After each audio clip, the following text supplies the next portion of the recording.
Momo and Mimi a cats day with her kitten. एक सुंदर से घर में रहती थी एक बिल्ली, नाम था मोमो, और उसके साथ उसका छोटा सा प्यारा सा बच्ची मिमी। सुबह की रोशनी आई और मोमो ने मिमी को प्यार से उठाया। उन दोनों ने एक साथ अंगड़ाई ली। मिमी ने एक चमकदार गेंद देखी और उसके पीछे दौड़ गई। मोमो मुस्कुरा के देखती रही। आज मोमो ने मिमी को एक छोटी चिड़िया से दूर रहना सिखाया। सब कुछ खेल नहीं होता, उसने समझाया। लंच टाइम पे दोनों ने मिलके खाया।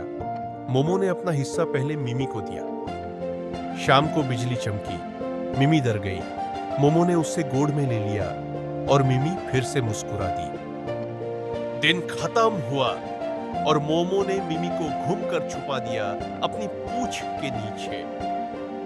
क्या आपके घर में भी मोमो और मिमी जैसी प्यारी दोस्ती है?